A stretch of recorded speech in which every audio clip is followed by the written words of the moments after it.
Are you new to flying and this is your first drone? Well, in this video, we're talking about some of the biggest mistakes that new drone pilots make. And I teamed up with my buddy Aldryn, who has an awesome drone channel. And we're going through some different things that you need to think about before you take off and start flying.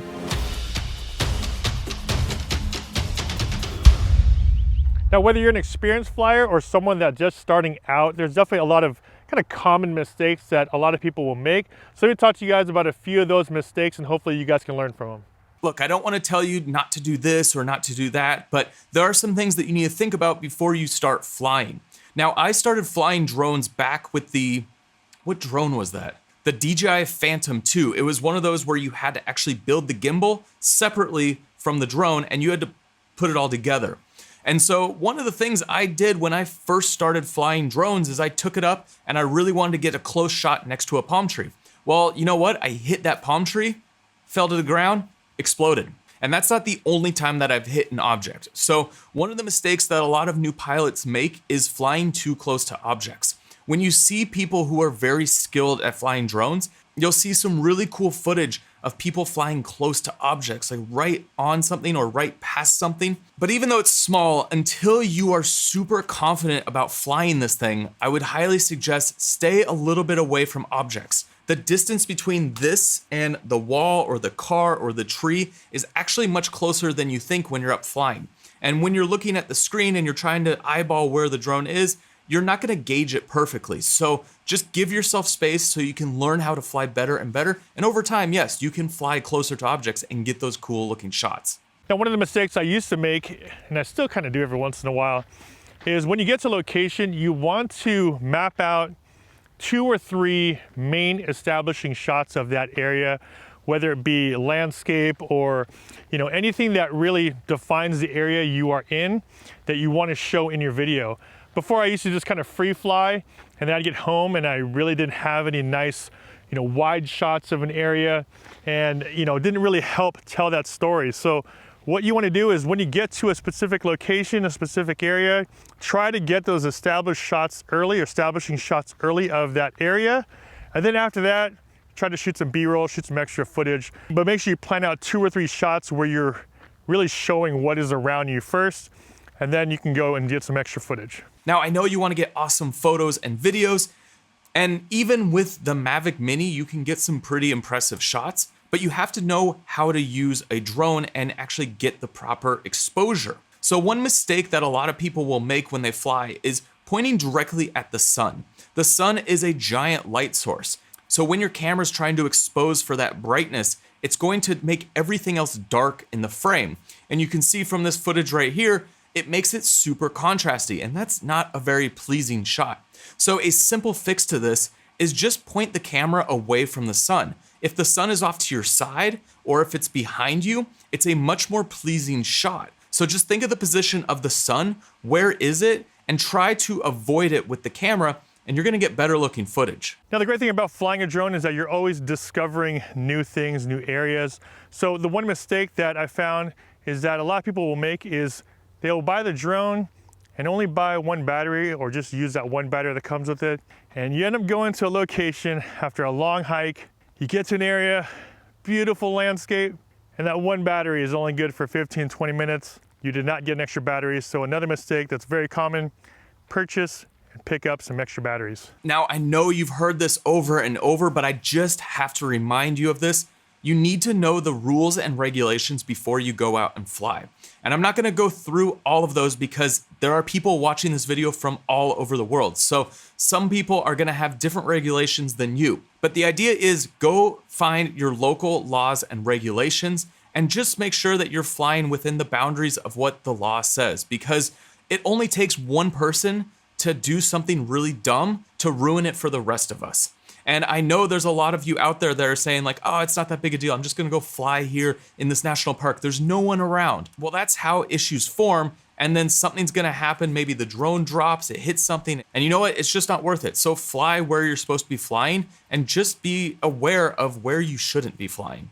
Now, one mistake that you might kind of think is funny, but it happens all the time, is make sure you hit record when you get up in the air. Now, you might think that's a super obvious thing to do, and of course it is, but you'll realize how many times you get to location, you might be rushing things, or you get really excited because you want to get that footage before, you know, the sun goes down or anything like that. You get up there, you look down after 15 minutes of flying and realize you weren't recording. So one mistake, make sure you hit that record button.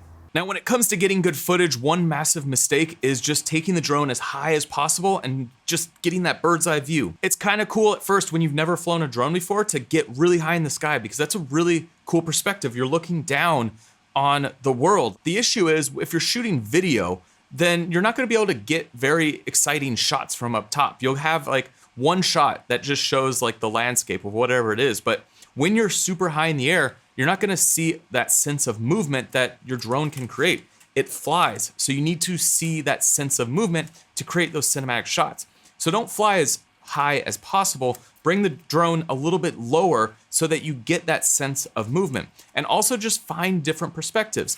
Way up top, looking straight down and seeing the landscapes is cool, but where can you put this camera that you can't put other cameras and get some different and unique shots? Now, if you get something like the Mavic Mini, it does not have any internal storage. Now, one thing that a lot of times I will miss or forget to do is put that memory card back in the drone. Now, if you have the Mavic Pro 2, it has some internal memory on there, it had 8 gigs internal storage, but the Mavic Mini and other drones don't have that internal storage.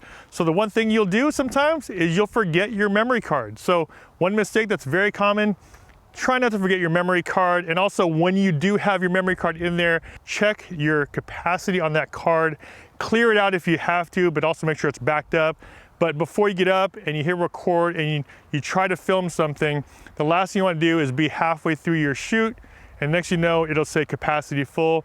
So one, make sure you have a memory card, and two, make sure you clear it out and have it backed up. So when it comes to capturing footage, anything jerky, when you're like, is gonna look pretty awful. So you wanna have smooth shots that have a beginning and an end. Now, don't get excited and just try and capture like 30 shots when you take the drone up in the air and you only get like 2 seconds of each shot. The issue is when you get into the edit, you'll realize that you might wanna hang on a shot longer. So it will benefit to get 20, 30 seconds of a shot where you're flying from point A to point B. Slow down the sticks. Don't push full throttle all the time. Maybe pull it half, maybe pull it a quarter so that you have more of a slow drifting shot and that your shot lasts a decent amount of time. The mistakes that new flyers make is jerky camera movements and really short shots that don't really show much. So when you're shooting video, you want to think in terms of like creating a movie, so longer takes, because that will give you options when it goes into your edit. Now you might cut all of it up and you just use 2 seconds, but you never know, you might want 20 seconds for that one shot because it's just amazing and breathtaking. Another common mistake I will see is people try to run their batteries a little too long and, you know, assume that they have enough juice to get back, and all of a sudden it might go into some sort of auto landing and they might still be hundreds of feet out there. So a common mistake is running it too long. Once you get into that 30-40% range, you want to have that drone fairly close enough to you where you can see it, that if anything were to go wrong, if the battery were to drain you know, quicker than normal for some odd reason, say if you're flying somewhere in the snow, and that battery were to drop significantly, at least you're able to visually see it, land it if you had to, but try not to run your battery too far down. Have it within distance when you're about that 30-40%. Try to get your shots in. And I normally like to bring my batteries and my drone back in at about 20%. So one mistake, try not to run your batteries too far down, especially if you're flying way out there. So I just want to say thank you to Aldryn for jumping in this video and giving you guys some awesome mistakes to look out for. If you haven't seen his channel yet, make sure you head over to Flight Path. He has got a lot of awesome videos, all centered around flying drones and just everything you need to know about drones. So for any new drone pilots out there, I highly suggest checking out his channel. And if you want to see another video on 20 more mistakes that you can make as a drone pilot, then check out this video right here. I dig into a lot of other things that could go wrong when you take up this little guy to go flying. All right, guys, that's it. I'll see you on the next one.